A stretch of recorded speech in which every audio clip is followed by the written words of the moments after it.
Hey everybody, Nurse Scott here. How are you? Yeah, I got a haircut. I'm not sure I like it, but it'll grow, right? So I've been busy. I apologize, and I haven't made a whole lot of new videos. School started up. It's going well, but it's a lot of work. So bear with me. What I did want to share with you is last week, as you know, I'm a regular on the Nurse Liz live streams that she does every Friday. And last week, we did something really cool. She interviewed a bunch of us about our specialties and asked us why we chose that specialty. And I thought my time talking about that was really good. Not to pat myself on the back, it's just that obviously emergency nursing is something I'm passionate about. And I think it's important that people understand what it is and what it isn't. And if you're a nurse thinking about it or considering it, like what are you getting yourself into? And so as we talked, I realized afterwards I said everything I wanted to say about emergency nursing and the way I wanted to say it. I thought it just turned out really, really well. So I asked and got permission from Nurse Liz to take that segment and put it here for you on my channel. So what follows is my discussion with Nurse Liz last week about emergency nursing and why I chose it and the ins and outs and all of that. So enjoy that, and I hope you learned something. Leave comments below. Let me know what you learned. Let me know if it's something that you would never, ever in a million years do as a job, or if something you just couldn't see yourself doing anything else. Um, in the meanwhile, like this video if you like it, subscribe to the channel, and that way you'll be notified when new videos come out. You ring that little bell, click all, you'll be notified when the new videos come out, and you won't miss a thing. There are links below to my GoFundMe and Zelle if you want to support financially what I'm doing, and grad school, which is expensive. I would deeply appreciate it. There's also a Nurse Scott store, if you can believe it. There are things to buy with my logo on it and some other little fun things that I created that I get a couple of bucks from. So if that's something fun that you want to do, check that out. The link is below as well. Thanks very much, and I will see you next time. Here's what happened last week with Liz. Would you like just to briefly tell us who you are and what you do and why, for some reason, you like it, Scott? Yeah, my name is Scott. I became a nurse in 1992 and worked in the ER pretty much all the way since then until the last 6 years when I've been disabled. And I have to say, I think that does kind of change my perspective because I'm looking back kind of more nostalgic. I'm not working currently. And so if you catch me on a bad day while I'm working, I might say, oh, this is awful. It's just, I can't put up with these people anymore. But now that I've been away from it a little bit, I look back, it's all kind of, you remember the good, you forget the bad. So I acknowledge that I may be giving you a rosier picture of how it is. But Fine, we need that yeah, here. I have my I own YouTube certainly. channel now, and now I'm in grad school to be a nurse practitioner because I can't do it is pretty physical. It's a physical job in the ER. So I'm looking for something less physical. And hopefully doing advanced practice will do that for me. What do you love the most? Or did you love the most about the ER? What initially drew you to it where you were like, hey, that's where I think I would like to go work? It was television. I grew up watching Emergency, which was the old show with Johnny and Roy, the paramedics in LA, and they would swoop in and save the day, and MASH. And that wasn't what I always wanted to do, but I look back now and those were influences. My first major in college was secondary education. I wanted to be a high school teacher. I always knew I didn't want to work in an office. I don't want to be in a cubicle, but I want to do something that helps people in some kind of more or less direct way. But I got a little disillusioned with teaching, and my best friend was a nursing major, and I switched, and I never looked back.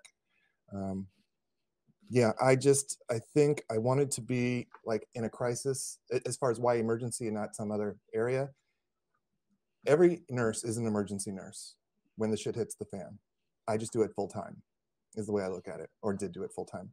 Mr. Midwife is an emergency nurse when his patient starts to crash and they rush him in to do a section. Bree, obviously, there's a lot of overlap with ICU.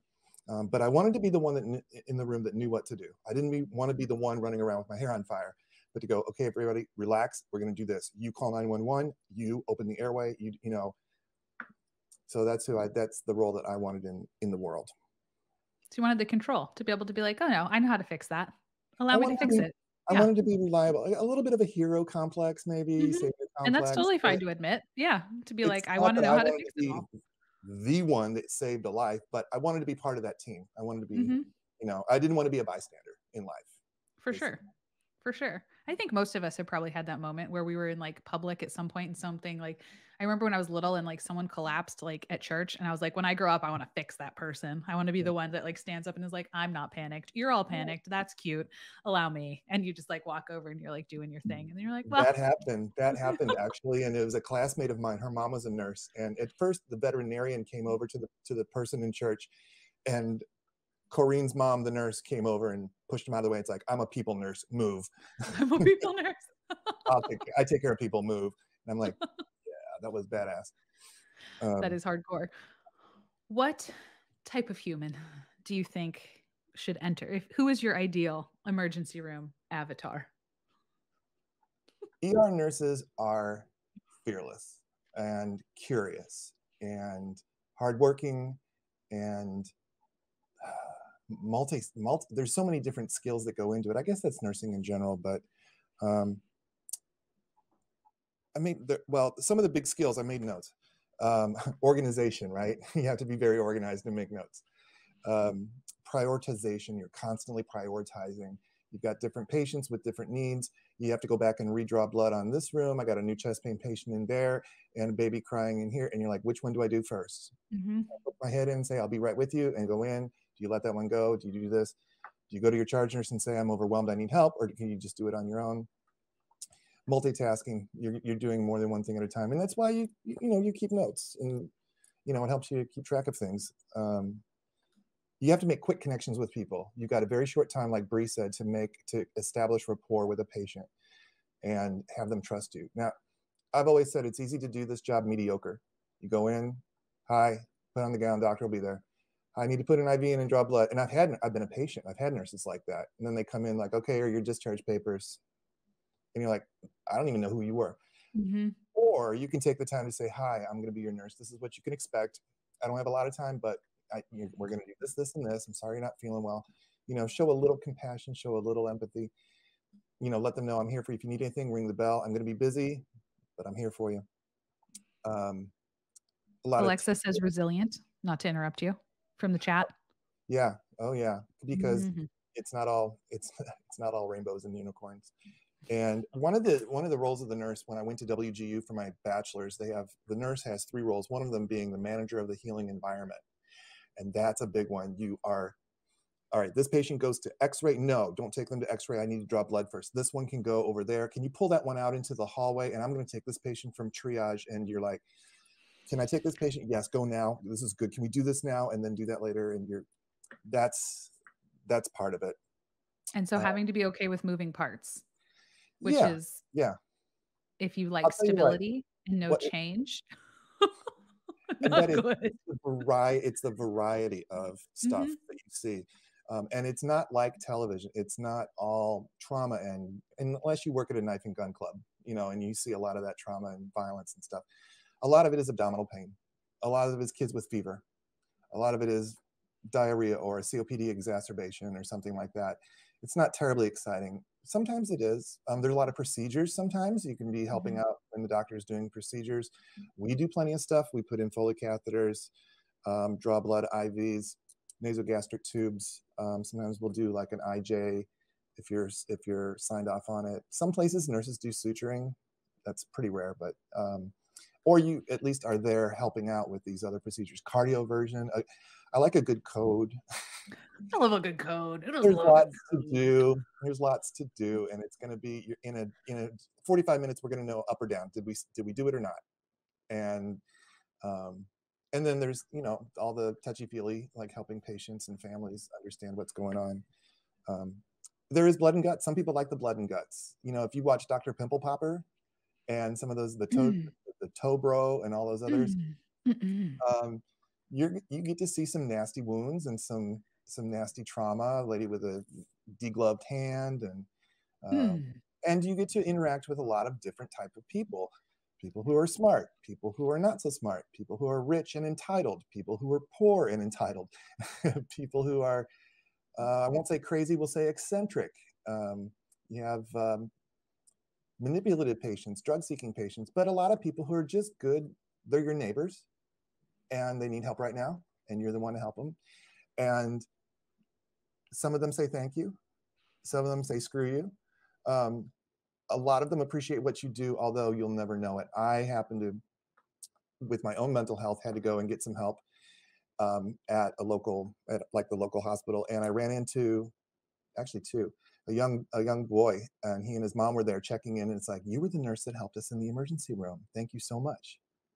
And then I ended up in group therapy with a woman who was struggling with alcoholism, who was like, you were my nurse when I was in the ER. It really, really helped. And I was like, I would have never known if I hadn't run into them trying to, help myself. So goes for nursing in general. A lot of people appreciate what you do, but you'll never hear about it just because. Mhm. You don't have that follow-up, which Yeah, is hard because then you send them out and now you'll have so much follow-up. As a family nurse practitioner, you'll like be like, "Whoa." we talked about autonomy too, and none of us want to feel like minions, just making widgets all day long or starting IVs in each room. Um, and there is a good deal amount, although it can seem sometimes like task work, just taking off orders on one room after the other. But there is a lot of autonomy because you get to decide who goes to X-ray first and CT, and then we're going to pull this one out. And are they ready to go home or not ready to go home? Did we call social work? Okay, as soon as social work gets here, then they can go home. Can they wait in the waiting room, or do they need to be back here? Especially triage. I loved triage because you were the gatekeeper. They came in, you don't know anything, so you're a detective. Can you tell everyone what triage is just in case they aren't familiar?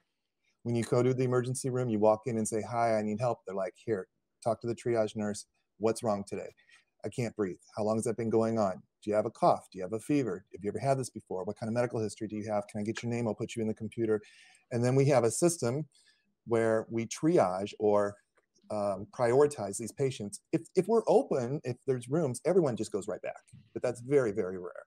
So it's like, Mhm. all right, I got to take the person with the chest pain who might be having a heart attack first. The person who stubbed their toe and needs stitches, if anyone has to wait, you have to wait. And then, of course, in a busy place like in LA when I worked, people would be coming up. I'd be holding 20 patients or more in the waiting room. And of course, they come up, how long is it going to be? I saw him go in before me, and that's not fair. And you have to kind of do all this managing of that. But you are in control. You do get to decide kind of who goes back. You and your charge nurse decide Mhm. who goes back. And if is there someone in the waiting room I need to go check on to see if if their condition has worsened? Um, that kind of thing. A lot of autonomy, a lot of Yeah. autonomy. And a huge blanket, kind of like Bree said, like you see, you're going to see so many things when you work in the ER. It's kind of like med surge. So med surge is when you would get admitted to the hospital. Like both of those, you're just going to see a whole lot. Everything else kind of niches down into their own like little specialties. So do you think if someone has absolutely no idea what they want to do, the ER would be a good place to start if they're kind of like, I just want to see, and then they can get in there and be like, I never need to see another like snot's not my thing. Don't send me to a respiratory unit. No, thank you. I think Because that was with me. whatever specialty you're thinking about, do some research beforehand. Ask, see if you can arrange to shadow somebody. Don't take a job in a place, to find out if you like it. I think it's better that because then you're going to be 2 weeks in, you're going to hate your life, and you're going to like scramble looking for a new job. Mhm. Um, but yeah, if you research it ahead of time, see if it suits you. It's a very different, and it also depends on the ER. There are big urban Yes. trauma centers Mhm. where it's very busy. You don't ever have an empty room, and you're going to see a lot of acute on chronic conditions. You're going to see injuries and people doing stupid things to each other and to themselves. And then you have kind of the suburban small ERs where it's the kid who falls on their elbow playing soccer, or dad fell off a ladder painting the house, or kind of Mhm. suburban kind of stuff. You're not going to have gang violence, out in the suburbs. Rural areas, farm injuries, organophosphate poisonings from pesticides, um, injuries from interactions with animals and things like that. It depends on your what they call catchment area. Mm. The area that you serve as an ER, the kind of patients, like ethnic background, that kind of thing, and the kinds of things that you're going to see. Yeah. So it's going to be So very different. if you don't want trauma, go out to the suburbs. Mhm. And is it true that in the ER, not everything, like, could you just go to the less traumatic side? Like, don't most of them have an area, or do you kind of get thrown wherever? And it's more of like Okay, so as a nurse practitioner, you can kind of pick, I think, in the ER. I want to work on the like kind of like urgent care side, but as a nurse, you kind of have to go wherever. So It that's good depends. to know. It depends on the hospital. Sometimes they'll have fast track, or they'll have Mhm. urgent care, That's the or word. Yes. subacute. Yeah, Yes. subacute unit, which of course, when it's really busy, becomes an acute unit because we Mm, need beds. You The ones that I've had, you work where you're assigned that day. Other places they will say, no, you're one of the urgent care nurses, you're one of the ER nurses. They're kind mhm. of a separate thing. And What there are freestanding urgent cares, as you know, which are Yes. kind of And similar. even emergency rooms. Yeah. Like Hmm. freestanding, we had all sorts of freestanding emergency rooms where I used to live. I was like, "Oh, that's Oh, hardcore." yeah. Um, what in Scott's world was a great day where you left work and you were like, I rocked it and I love this. Let's go do that again." What had happened that day? Uh, so many things come to mind. So there's times when we just took time to be nice to someone. I had a kid who had a seizure on his graduation day, and so on my lunch break, I bought him a graduation Thanks. card, and I had Oh. the staff sign it. They're like, "Oh, Scott, you do have a heart." I'm like, "Yeah, I kind of do," and that was really meaningful to them. There's a day when a patient came in with they thought had a bad migraine headache, but she was slurring her speech, and I'm like, it could be a stroke. And I'm like, I picked up on symptoms that someone else didn't pick up on. Um, or yeah, there's so many because sometimes it's clinical. Sometimes like I got that IV in that baby, Mhm. Mhm. or um, I really helped. There was one day I had to tell a man his wife died. The doctor was too busy, and I'm like, if you want me to do it, she goes, do you feel comfortable? And I'm like, yeah, I actually do. Um, and that was hard, but very, very fulfilling. Ugh. So like kind of all over the place and it Yeah, just yeah. which is You kind of never cool know. about the ER because you have no idea. You never know what you're gonna get, Mhm. but you know you're gonna come home tired, and you know you're gonna come home like Bree, and say, hey, I'm tired, my feet hurt, but I think I helped somebody today, Mhm. and that's a good way to live a life. For sure. For sure. Like Bree said, it's different every single day, which is good for people who like need that and want to see it. If you are considering, I think going back to become like a nurse practitioner or something, I think working in the ER is honestly great. The people in my cohort that by far were the most comfortable with everything were the ER people. They were like, "Oh, I know about that. I know about that. I know about that." And where the rest of us were like, "Oh my gosh, like there's so much. There's so much." And these people are like, "Oh, that's yeah, yesterday I had patients in all of those categories." And you're like, "Oh, okay, that's super solid. That's Wonderful." true. Your knowledge, it tends to be very broad, but not necessarily very deep. Mhm. So you need to know what the presenting symptoms are for like all the diseases and what could possibly go wrong. But I don't know like how to take care of a patient over a week who is recovering from Mhm. cardiac surgery, or how to take Mhm. care of a CF kid or something. Is it But CF? it teaches you sick from not sick, Or breast which is a huge Oh, skill that you need to learn, especially if you're going into primary care of who can I treat here and then who needs to, you know, get it's moved it's on. Mhm. actually not hard. It's a lot like using your motherly instincts or your parental instincts.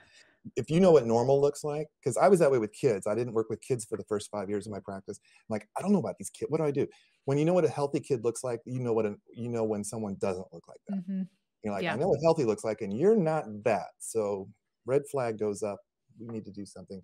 Yeah, it can be learned. A Yeah, lot of for this is sure. is learned. I didn't graduate high school knowing how to tell a sick person from a non-sick person. I mean, it's Don't all lie. You were born that way. experience. Oh, I was. We'll talk about that sometimes about the crazy weird kid I was and I how I would was love it. finally tamed. That would be an excellent episode. But yeah, if you have a Um, little ADD and you like the variety, and it's not always minute to minute if you work in a slower ER, but it is different every day. so where are we putting it on the chaos meter? It can be high. Yes, it can be high, but it's a controlled chaos, as we say. There's a cliche. It's controlled So they chaos. say. It is because we don't know what's going to happen next, but I got this. I'm in control. I don't know. This patient's crashing. Okay, I didn't expect that, but that's okay. This is what I do. So we're going to go in there and do that. Hey, can you check on that patient? I go in here, call the doctor. This patient's crashing. We do so. It's control. It's for people who like. that kind of chaos. If you like very orderly, like I'm seeing a patient every 15 minutes and then it's, done and this isn't the place for you. Yeah, If you like that it, seems very fair. a lot of moving it makes the shift go by a lot faster. Oh, I It bet. really does. I mean, I used to work 12-hour shifts at the busy ER in LA, and they gave us nice big breaks because it's California and we're, it's all rainbows and unicorns here. So we did get breaks, but it was tired. But you looked at your watch, you're doing this, that, and the other thing. You're like, oh my God, it's dinner time already. Mhm. I've only got 4 more hours, and then the next thing you know, you're giving a report and going home. So Yep, grassroots RN agrees with you. Says ER all the way. Some of us love the control chaos, love a good adrenaline rush, and it keeps it going quickly. There you go. absolutely, absolutely. And But sometimes it's there's not nothing for better than everybody, that. and we've already talked about all that. But there's Yeah. overlaps with other places, and I was not one of the ones talk about MP school. I have done one job my entire career. And other people are like, yeah, I worked 3 years in peds and then 2 years on med surg. And I did OB for a year, but I didn't like it. I went down to the ER for a while because I was, so they've got a real broad nursing experience. You won't, I would say you're the anomaly in how you have not done a lot of different things because I feel like most other people are like, yeah, like I did this for a little, I did this, but now you kind of know your thing and you know it really well. So, which is and cool. when you find what you like, it's like, oh, Hmm. do you want to be a Yeah. charge? No, I don't want to be a charge. Do you No, want to do no, thank management? Do you you. want to go up? Do you want informatics maybe? I'm like, Hmm. no, I want to be in a Hmm. room with a patient, I like taking this. care of Thank my you. patient. Uh-huh. I found my thing. Now go away. Yeah. Kimberly Davis said, I feel like I would be traumatized working in the ER. Like, do you think some of the nurses get PTSD from seeing trauma patients? I would be scarred. No, and the reason is, and this I know from psychology, is it's how you frame things. It's how you see things. So what's traumatic for one person may not be traumatic for another person because of how they're looking at it and how they experience it. When I walk into a room and there's someone bleeding and it's disgusting, or I see a child. I did CPR on a 3-year-old, okay, and which would be traumatic for most people. I was not thinking, oh my God, this is so sad that this kid fell in the pool and his parents must be devastated and his dad was there and fell asleep and that's how he fell in the pool and he must be so guilty. It's Oh. just so tragic. I can't imagine. That's not where I'm thinking. Now all those things are true, but I'm thinking, okay, I need to get someone on the chest and do CPR. I need somebody on the monitor. Is the doctor in here yet? Good. Do we have a heart rate? All right, stop. I have a job to do, and that's the focus. And if they said for whatever reason, okay, you are off the clock suddenly, just boom, step out here. Now you're just observing. It would be sad. But when you have a job to do, when you're involved in trying to help that person, Mhm. there are always cases that get to you emotionally for whatever reason. They remind you of someone in your family, or if you're a lot of parents are really struck with kids who die in the ER, Oh, and people yeah. who don't have kids. But I think parents especially are very sensitive when they see a child die because they have their own, um, Mhm. and we just have to be there to support them. Mhm. But it's not what there is a difference between. They're like, how can you watch so much pain and suffering? It's like I don't watch pain and suffering. I try to relieve pain and suffering. That's my Mhm. job. I don't, Mhm. look at it like, oh, you poor thing, that's so sad. I Mhm. think, how can I help? And I think it depends on the person. You know what I mean? Like I think that's also how you kind of land in your specialty that you like. Like Gratzford said, I'm glad Scott discusses the ER mind. Some are seriously affected. I've learned to compartmentalize and stay focused on the task at hand because it's my job. And then like kids always like hit hard for that person. And I think it just depends on you as a human. Like, can you compartmentalize like that functionally? Like I'm bad at doing that. So I can't be but that's also why I would hate the ER, right? Because I'm really nosy. I want to know what happens next. I don't like chaos and I get too emotionally invested. So I can't see the trauma things. And I know that about myself. So I'm not going to go there. So I think if you're a person who you're like, I would have a really hard time, like just shutting that off and being like, let me do what I can with what's in front of me and not think about it too much, probably not, a great thing to do unless you go and you have a great therapist who can help you get in that mindset. You know what I mean? And like, because I think that could be probably something you would learn. And then just don't have any, like, don't feel ashamed of yourself, if you can't compartmentalize it like that. For a long time, I felt really embarrassed that like codes and like stressful stuff got to me super bad. And now I'm just like, that's just how my brain, like, it is what it is. There are other areas that I'm good at that I can do because of that. So it's fine. You know what I mean? So don't torture yourself because you can't fit into a certain little area. But if you can, like Scott said, like that's how you would kind of, you can, get into that mindset, and that's how you do get through it. And then So also realize that it can change. I'm surprised it wasn't the first thing I wrote down, but I've also said this, that all of us say death is a natural part of life. As nurses, we know death is a natural part of life. But if you're going to survive more than 2 weeks in the emergency department, you have to feel that in your soul. You have to believe that, because you're going to see people die. And Mhm. instead of thinking death is sad, somebody's gone, you have to think this would have happened anyway, but we gave them their best chance of survival. Mhm. If they were going to live, it was going to be because of us. If we did nothing, they were certainly going to die. So And when then someone dies, they die in spite of what we tried to do, and there's nothing we can do about it. It's always someone's time. If it's a child, it's sad, yes, Mhm. but this happens every day, Mhm. and you can work somewhere where you don't see it and you're not confronted with it. Or like me, I wanted to see life. I want to see the good and the bad, the alcoholics and the domestic violence, and the people coming together when grandma dies, all the good stuff and the bad stuff, the people who courageously fight cancer, all. I don't want to be sheltered from all of that.